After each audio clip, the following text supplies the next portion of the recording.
Que a paz do único e eterno Deus seja sobre a sua vida.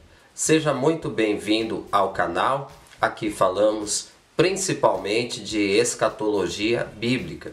E se o assunto principal é escatologia, existe também o personagem principal. E este personagem é o nosso Salvador, é o nosso Messias. Há uma discussão muito grande a respeito do nome do Messias. Ele é conhecido aqui no meio brasileiro como Jesus. Isso já vem de muitos anos, antes do Brasil ser colonizado pelos portugueses. Ele já era conhecido como Jesus e este nome agora está sendo bastante discutido. Há pessoas que afirmam que o nome Jesus é um nome pagão, não deve ser pronunciado.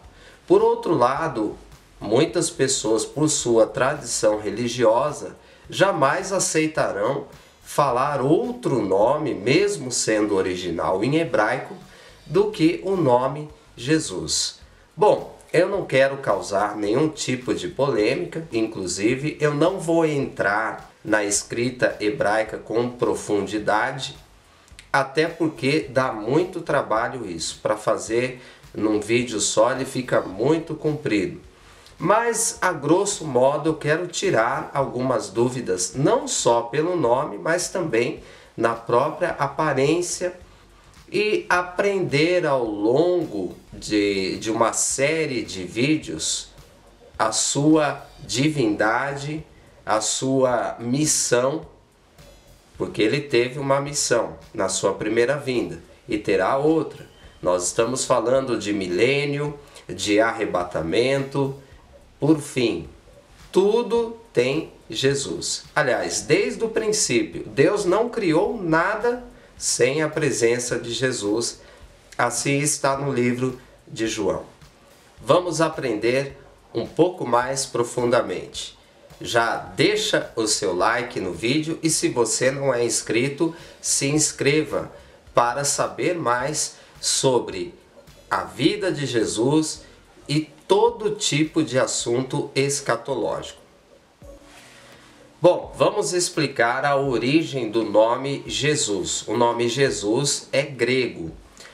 Ele foi transliterado do nome original, que é Yeshua. Yeshua é um nome hebraico, quer dizer Salvador. A raiz do nome Yeshua é Salvador, salvação, Deus salva. E existem vários nomes que são muito parecidos. Por exemplo, o Isaías da Bíblia é quase igual a Yeshua, Yeshayahu. Temos Josué e por fim, são muitos nomes que levam sempre a mesma raiz. Então o nosso Salvador, o nome em hebraico é Yeshua.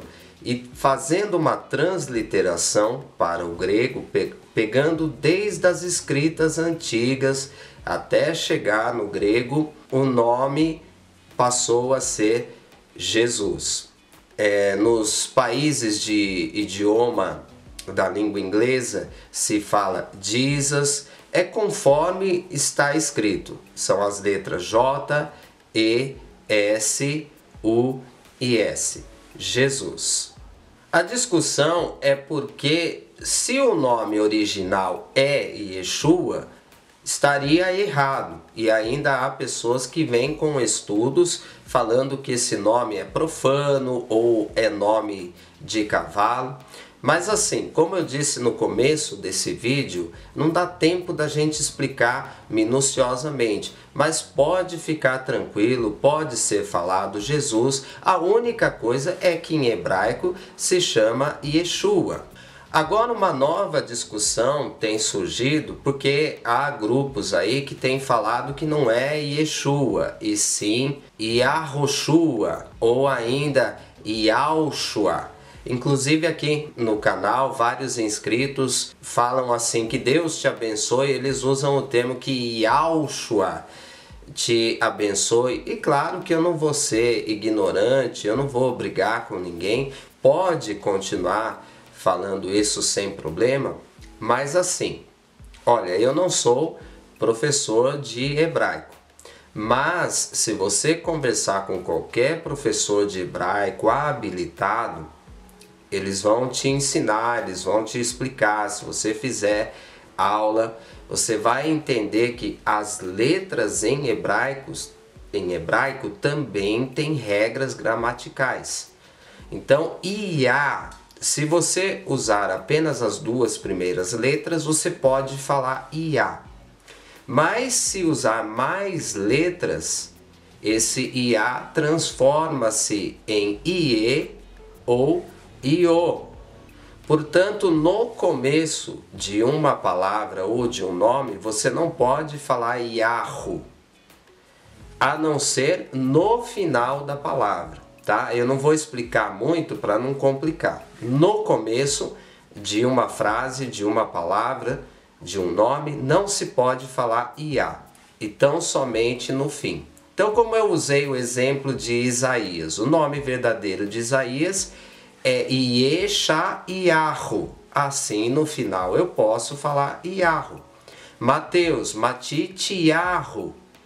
Também posso usar o termo Yahu. Agora, no começo, palavras como Jerusalém, se diz Yerushalayim. Jericó, Yeriho. Josué, Yoshua. Então, até mesmo o nome do eterno Deus provavelmente é Yehová. Nós não temos total certeza, isso eu vou explicar em outro vídeo, que o assunto aqui é Yeshua. Mas uma coisa que você precisa saber é que é assim, até o exílio babilônico, o nome era Yehoshua. Na Bíblia hebraica, tanto faz na escrita moderna ou na escrita antiga, até o período babilônico existia o nome Yehoshua. Pós-período do exílio babilônico, o nome Yehoshua passou a se chamar Yeshua. Foi tirado uma letrinha, a letra chamada Vav, e aí deu esse sentido Yeshua. Então eu vou deixar um versículo apenas para a gente entender aqui o nome do nosso Salvador. Ela dará à luz um filho e lhe porás o nome de Jesus, porque ele salvará o seu povo dos pecados dele. No original, o nome que está aqui é Yeshua. Já é o nome pós-exílio da Babilônia, Yeshua. Então, assim, só para concluir essa parte, você pode se informar com qualquer professor habilitado para dar aula de hebraico.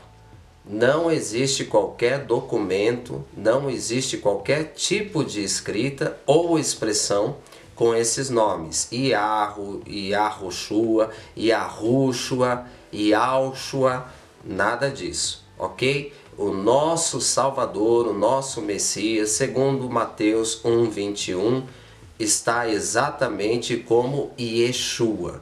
Esse nome veio pós-exílio babilônico. Antigamente era Yehoshua, mas agora é Yeshua. Este é o verdadeiro nome, ou melhor, o nome em hebraico. Bom, tem gente que discute que nome é nome, não pode se mudar. Obviamente que os judeus discípulos de Yeshua não gostam de ouvir a palavra Jesus, por se tratar do idioma hebraico, o idioma deles.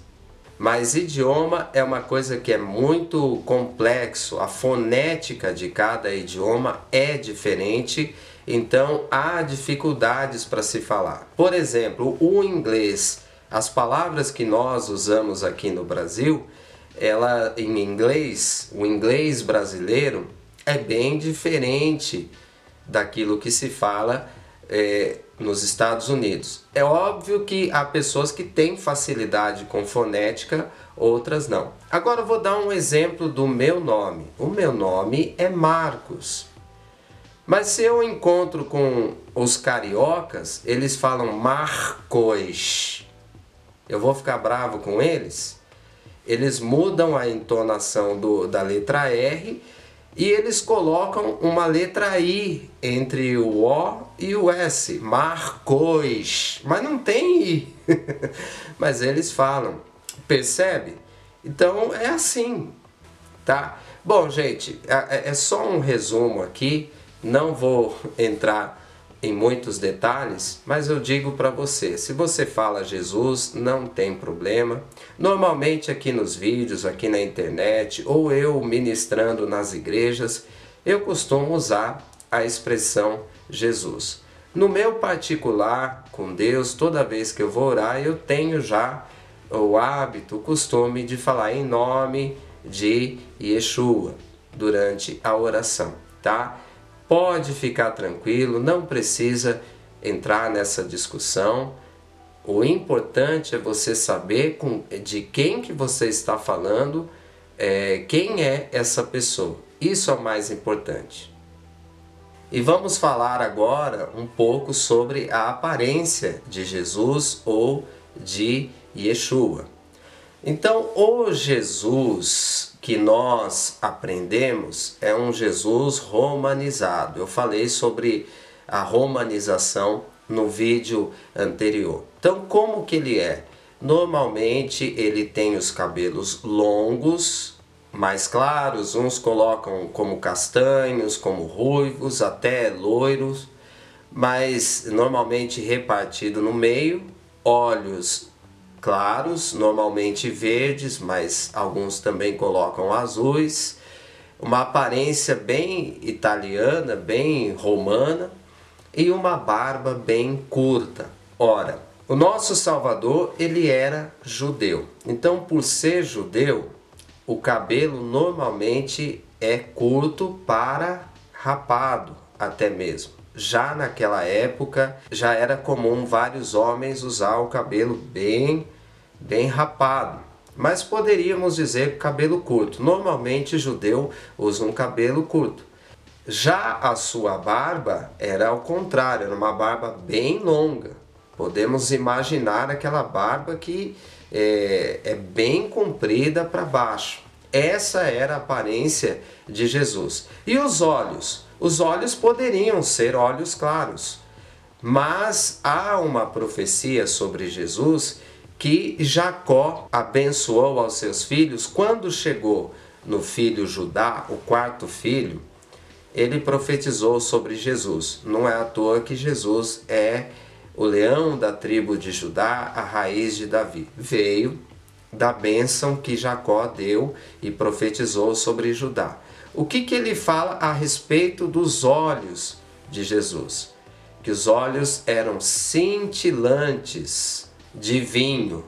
Isto é, olhos cintilantes de vinho são olhos avermelhados, castanhos. Então, o nosso Salvador, ele teve uma aparência com olhos castanhos. Alguns acham que ele não era um homem bonito, porque há uma profecia em Isaías 53 que diz que ele não tinha aparência desejável ou aparência que pudéssemos desejá-lo. Mas nessa profecia especificamente estava falando da morte dele, que foi uma morte terrível. Ele ficou desfigurado dentre muitas coisas. Agora, ele tinha uma aparência linda, maravilhosa? Realmente a Bíblia não descreve nem para sim e nem para não. Mas uma coisa chama a atenção. Quando ele ressuscitou, ele recebeu um corpo glorificado, e que fique bem claro que era um corpo de carne e ossos, como está registrado no livro de Lucas. Ele mandou os discípulos apalparem e ainda declarou: olha, podem me tocar porque um espírito não tem carne e osso como eu tenho. Porém, esse corpo era glorificado, incorruptível.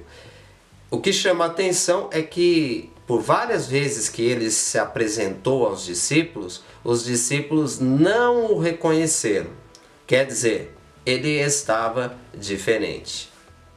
Agora, o mais interessante de tudo isso, até porque falamos de escatologia, será no dia do arrebatamento e da sua vinda à terra. que ele virá com poder e grande glória, ou muita glória, conforme as versões. Quer dizer, mesmo esse corpo glorificado, há uma essência divina sobre Jesus.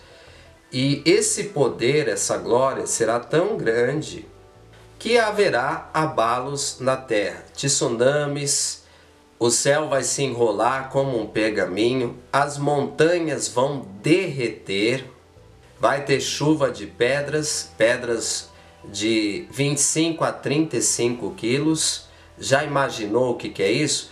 Porque a glória, Jesus descerá com glória, ele descerá com poder. Os homens vão se esconder nas cavernas e aquele povo que o transpassou, eles se arrependerão e verão o Filho do Homem, ou seja, o Filho de Deus vindo nas nuvens do céu com poder e grande glória.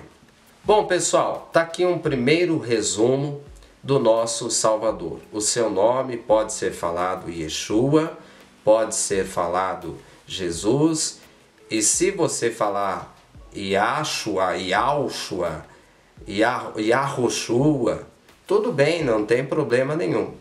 Apenas você precisa saber que pelo idioma hebraico não existe essa expressão, não existe esse nome e não há nenhum documento arqueológico que comprove isso. Uma outra coisa importante dentro da sua aparência, nós percebemos naquela João capítulo 4, a mulher samaritana, quando Jesus se aproxima dela e lhe pede água, ela na hora reconhece que ele é um judeu. Uma das coisas que acontecia com Jesus, ele não usava uma roupa branca e principalmente um manto vermelho, como se coloca por aí. Esse manto vermelho será no dia da sua vinda. Na verdade, um manto tingido com sangue. É o que Apocalipse nos revela. Então, como que ele se vestia? Poderia até ser umas vestes brancas, mas o mais importante é que ele usava o manto bíblico, o talit, que o talit ele tinha nas suas franjas o que a gente chama de tzitzit e representa os mandamentos de Deus. Então, na nossa Bíblia, aquela mulher que tinha o problema do fluxo de sangue, ela dizia assim: se eu tocar nas vestes dele, eu serei curada. E de fato, ela foi. Mas na verdade, ela não falou nas vestes. Ela falou: se eu tocar naquela franja, no tzitzit, eu serei curado. Então, Jesus, o nosso Salvador, ele usava esse manto, o talit, que tem nas franjas, o chamado tzitzit, que tinha que ser na cor azul, como Deus ordenou. Isso também é estudo para outro vídeo. Mas o mais importante é você entender essa aparência e não a aparência romanizada. Uma outra coisa, para encerrar esse vídeo aqui, ele morreu na cruz, mas ele não está mais nela, ele não está lá. Sim, no cristianismo, isso vem já de muitos anos, é tradição para muita gente o símbolo da cruz. Eu só quero falar para você uma coisa: a cruz vazia representa isso, a salvação. Mas nós não devemos colocar uma pessoa, uma estátua do Salvador pendurado na cruz por vários motivos. Isso caracteriza idolatria e Deus abomina essas coisas. Mas principalmente porque hoje ele não está mais na cruz. Ele está à destra do Pai, ele está lá no céu, à destra de Deus. No momento que Deus ordenar, o shofar, a trombeta de Deus for tocada, então ele descerá e descerá com poder e grande glória. Ele morreu na cruz, mas ele não está mais na cruz. Não está também na manjedoura, lá naquele presépio. Ele está vivo, muito vivo, e está assim dentro de nós, através do Espírito Santo. Que você possa conhecer o Messias, um Messias vitorioso, poderoso. Foi o servo sofredor, mas que agora, na sua segunda vinda, ele virá como rei. Vai reinar por 1000 anos, vai preparar todo mundo para o juízo final, e aqueles que passarem, que forem aprovados no juízo final, receberão a cidade que vai descer do céu. Interessante, Deus, o Pai, morará nessa cidade, o Filho, Yeshua, também morará, e essa é a nossa maior esperança. Bom, ainda em outros vídeos eu quero falar sobre Jesus, o Verbo de Deus, e falar mais da sua glória, da sua divindade. Que Deus te abençoe. Até o próximo vídeo, em nome de Jesus. Yeshua HaMashiach.